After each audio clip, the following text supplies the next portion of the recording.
энэ үйл ажиллагаан дээр нь хяналт шалгалт хийлээ гэдэг асуудал. Тэгээ хяналт шалгалтын тайлбарыг танилцуулж байна гэж. За яг дахин төмөрлөгийн үйлдвэр дээр уулуурхай металлургийн зохицуулбар төслийг хэрэгжүүлж явж байсан компанийн хувьд концессийн гэрээг цуцлагдсны дараа бол яг энэ асуудлыг цаашаа төслөө хэрэгжүүлэх нь биднэрт илүү чухал. Тэр том төслөө хэрэгжүүлэхийн тулд яах ёстой вэ? Энэ асуудлаа бодитоор цэгнэж энэ төслийг цааш нь явуулах талаар хэлцэж уулзъя гэдэг олон удаа их саналуудыг тавьсан боловч энэ талаар огт уулзч ярилцаагүй байна. Одоо болтол. За дээрэс нь өчигдрийн мэдээлэл дээр бас гарлаа. Энэ 2022 оны 4-р сарын дундуур одоо яг энэ үйл ажиллагааг хяналт шалгалт явуулах зорилготойгоор бол төрийн өмчийн бодлого зохицуулалтын газар болон сангийн ам нийлж одоо 25 хоногийн хугацаатай хяналт шалгалтыг хийж явуулсан. Тэрний дүн мэдээллийг танилцуулж байна гэдэг юм одоо бидний хувьд бол одоо юм сонирхолтой мэдээлэл. Яагаад сонирхолтой вэ гэхээр бид нар ямар асуудал учирсан бэ яг энэ төслийн талаарх асуудлыг хоёр талаасаа ажлын хэсэг гаргаад энэ талаар ярилцъя, бодиттой өмнө цэгнэх ажлыг хийя гэж олон удаа хүсэл тавьсан боловч огт хариу өгөөгүй.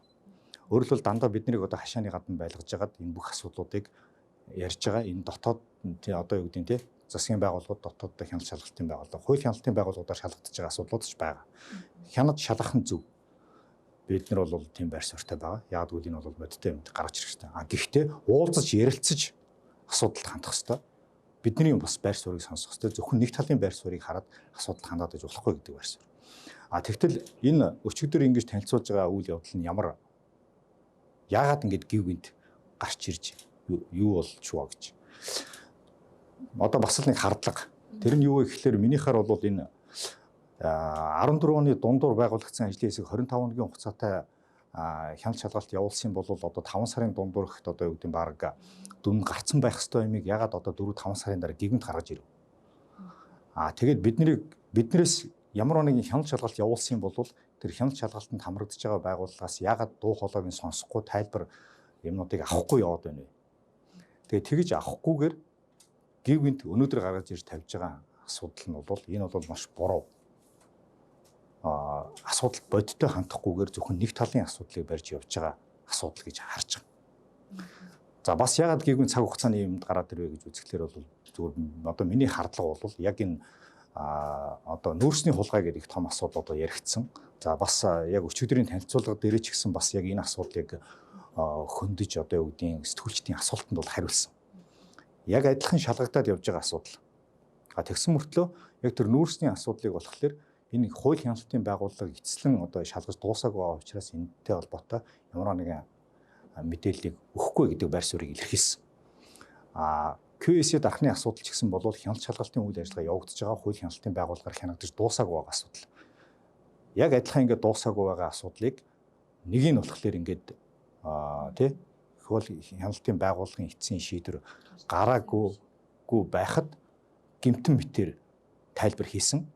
Нүүрсний асуудлыг болохоор тэгэх боломжгүй гэдэг асуудал гарсан. Өөрөөр хэлбэл энэ одоо би бол энийг нөгөө сүүлийн үед улсууд яриад байгаа тэр дабл стандарт гэж яриад исэн юм бол яг л манай тэр одоо бас хэрэгжиж байна. Гүжирдсэн барьсан гэдэг одоо маш олон янзын санхүүгийн тоонуудыг гаргаж ирж ярьсан. Зарим тэр түрүүн энэ явуулсан хяналт шалгалтаа биднэрт огт танилцуулаагүй тэрнтэй үзэж хараагүй байгаа учраас энэ тоонуудыг яаж тооцоолоод юунаас гаргаад ирсэн бэ гэдгийг бид нар бол мэдэхгүй байгаа учраас энэ дээр бол тодорхой тайлбар хэлэхэд бол маш хэцүү. 2010 оныг бидний хөрөнгө оруулагчаар уулуурхай металлургийн зохицуулбарыг одоо хэрэгжүүлж эхлэх хүртэл бол дахны төмөрлөгийн үйлдвэр урд нь төрийн өмчт компани нар одоо явж ирсэн.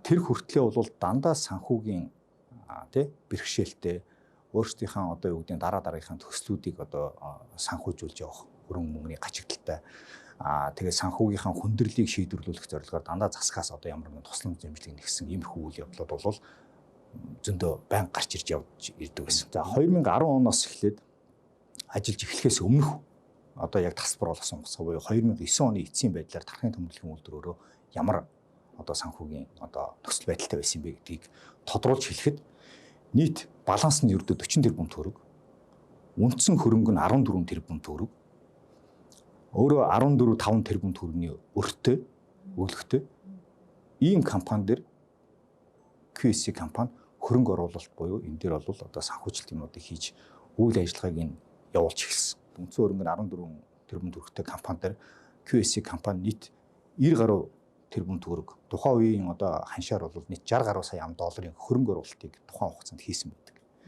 За ингээд 2014 онд бол энэ концессийн гэрээ болж хувирсан. Концессийн гэрээгээр болохоор бид нар хөрөнгө оруулагч гэхээсээ илүүтэйгээр энэ компаниг одоо юу гэдэг бүрэн одоо юу гэдэг хувьцаа эзэмшигчийн эрхийг нь хэрэгжүүлж одоо бүрэн удирдлага менежмент энэ компанитай холбоотой эрсдлийг одоо бүгдийг нь өөрсөн дээрээ өгч өөрөлдөл төр дээр байсан эрсдлийг бид нар хүлээж авч байна. За төсөл юмнуудыг хэрэгжүүлэх одоо юу гэдэг хөрөнгө босгох бүх үйл ажиллагаа одоо үүрэг хариуцлага одоо хувийн эмчлийн компани дээр хүлээж авсан. Тэгээд энэтэйгээ холбоотой бол үр ашигтай ажиллаж үр ашигыг нь одоо юу гэдэг одоо тэр барих ашиглах шилжүүлэх гэж одоо яриад байгаа тэр концессийн зүйлийн дагуу бол дархын төмөрлөгийн одоо үйлдвэрийн үйл ажиллагаа юмнуудыг бол бид нар одоо ашиглаж энэ төсөл төлбөрүүдийг хэрэгжүүлэх одоо энэ бүх үүрэг хариуцлагыг бид нар өөртөө авсан. Төрөөс дахиж одоо юу гэдэг нь тусламж дэмжлэг нэтрэ гэдэг асуудлууд нь өөрөө байхгүй болсон. Дархын төмөрлөгийн үйлдвэр одоо юу гэдэг нь ердөө нэг 2-3 тэрбум төгрөгийн татварыг улсад төлдөг байсан юм одоо сая 2021 оны байдлаар бол нийтдээ 80 гаруй тэрбум төгрөг чинь зөвхөн 2021 оных нь ярьж байгаа шүү дээ. Өмнөх нь ч гэсэн одоо ингээд улсад төлдөг татварын хэмжээ нэмэгдсэн. Тэгтэл 40 тэрбумын баланстай байсан компани урд нь 2-3 тэрбум төгрөг төлдөг байсан юм 80 болгоно гэдэг бол нийт улсад одоо төвлөрүүлэх татварын тайлганс татварын хэмжээ нь бол одоо маш их хэмжээгээр нэмэгдсэн байгаа ч тийм. За тэгээд дээрэс нь концессийн одоо юу гэдгийг эрхийг хэрэгжүүлэхийн төлөө бол нийт улсад дархын төмөрлөгийн үйлдвэрийн одоо юу гэдэг өмнө одоо авчиж чадчихсан ногдол ашигын хамгийн өндөр хэмжээг нь нийт 30 жилээр нь төлье. За ингээд энэ урьдчилаад бол 17 жилийнх нь ногдол ашигыг бол улсад төлсөн. За ингээд яг бүрэн одоо юу гэдэг хувийн хвшлийн компанийн удирдлага зохион байгуулалтын хүрээнд энэ компанийг одоо авч явж исэн ийм байна. За тэгтэл яг одоо сая 4 сард ингээд улсад концессийн гэрээг цуцлалаа гэдэг байдлаар бол таслаад одоо бид нартэй ямар нэгэн хүлээлцэх, эргэж уулзаж, танилцуулга авах ямар нэгэн ажил хийхгүйгээр одоо хүртэл явж байгаа. Тэгээ энийг одоо юу гэдэг нь авсныхаа дараа энийг одоо улсыг хохирлд орууллаа гэсэн юм яриад байгаа. Гаргаж ирээд байгаа. Тэгтэл 14 тэрбум төгрөгийн үндсэн хөрөнгөтэй 40 тэрбумын баланстай байсан компаниас бид нарыг юу авч шамшигдуулсан гэж яриад байгааг бол ойлгохгүй байгаа байхгүй. Тэгээд тэр хяналт шалгалт хийсэн гэж хэлээд байгаа. Тэр олон тоонуудын талаар биднэрт үзэж танилцаад энэ ямар учиртай юм бэ гэдгийг тайлбарж танилцуулах. Одоо бид нар үзээгүй байгаа учраас би ч гэсэн тэрийг одоо яг ийм учиртай юм а гэж одоо юу гэдэг тайлбарж хэлэх одоо бас тийм хүсэл болцоо бол байхгүй. Иймэрхүү одоо үйл явдал боллоо.